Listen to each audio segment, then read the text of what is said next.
अब भी नेकी लेवल 100 पर स्टक था, पर उसे समझ नहीं आया कि ऐसा क्यों हो रहा था या इसे फिक्स कैसे किया जाए। वो चाहता था कि वो उस लड़की के साथ साइड बाय साइड खड़ा हो जिसे वो एडमायर करता था और जिसने उसे एक्सप्लोरर बनने की प्रेरणा दी थी। यही वजह थी कि वो एक्सप्लोरर बना था। अब नेकी सोचने लगा, लेवल अप करने का मतलब क्या था अगर उससे वो स्ट्रांग नहीं बन पा रहा था। भले ही हर इंसान में डिफरेंस होता है, लेकिन ये तो कुछ ज्यादा ही हो रहा था। जो कुछ वो अब झेल रहा था वो टू मच हो चुका था। इस सीन को देखकर शिंजी बस उस पर हंस रहा था, उसकी बेकार कोशिशों पर। वो पहले उस होप पर बहुत डिपेंड करता था और अब खुद को कुछ बड़ा समझने लगा था। शिंजी ने पूछा, जिस इंसान को तू एडमायर करता है वो तुझे इस हालत में देखकर क्या कहेगा? उसे तो नोटिस भी नहीं करना चाहिए था, क्योंकि हिमारी को उसकी कोई केयर नहीं थी। और जाने क्यों ये बात शिंजी को बहुत गुस्सा दिला रही थी। नेकी को होल्ड डाउन करते हुए शिंजी उसके पास आया और उसका बैग पकड़ लिया, वही बैग जो नामिकी यूज करता था। प्रोटैगनिस्ट ने कहा, वापस दे दो, लेकिन शिंजी को अच्छे से पता था कि वो बैग क्या था। एक गिफ्ट जो नामिकी को उस इंसान से मिला था जिसे वो एडमायर करता था। शिंजी ने पूछा, क्या तू सच में इसे अपने पास रखेगा? ये एक लकी चार्म है जो तुझे तब मिला था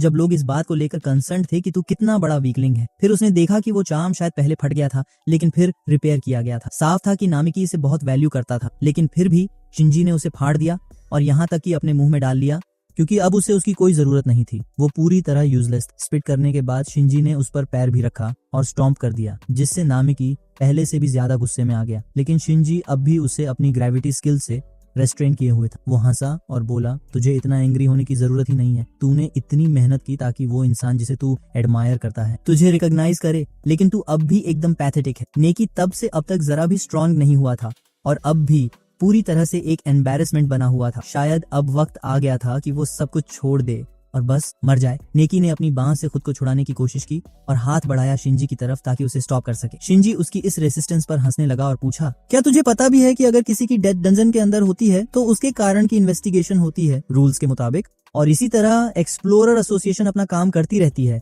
और कई बार तो बॉडी तक खोजने की कोशिश नहीं होती। यही था इस वर्ल्ड का सिस्टम। उसे बस ये रिपोर्ट कर दिया जाएगा कि वो शिंजी को मॉन्स्टर से बचाते हुए रास्ते में आ गया और मारा गया, और उसी की मेमोरी में शिंजी उसका प्यारा चाइल्डहुड फ्रेंड उसका बैग और वो चार्म ले जाएगा। शायद कुछ ऐसा ही। उसने तो पर्सनली ये प्लान कर रखा था कि वो खुद वो बैग उस इंसान तक पहुंचाएगा जिसे नेकी एडमायर करता था, और सोच रहा था जब हिमो को पता चलेगा कि वो इंसान जिसके लिए उसने मदद की थी अब मर चुका है, तब उसके चेहरे पर कैसी एक्सप्रेशन होगी। जरूर वो सैड होगी, लेकिन शिंजी उस मौके का फायदा उठाकर उसे हग करेगा और कंफर्ट करेगा। वो हिमारी से कहेगा कि वो तो उसके साथ है, उसे उस डेथ के लिए क्राई करने की कोई जरूरत नहीं है, और वो उसे कंफर्ट करता रहेगा।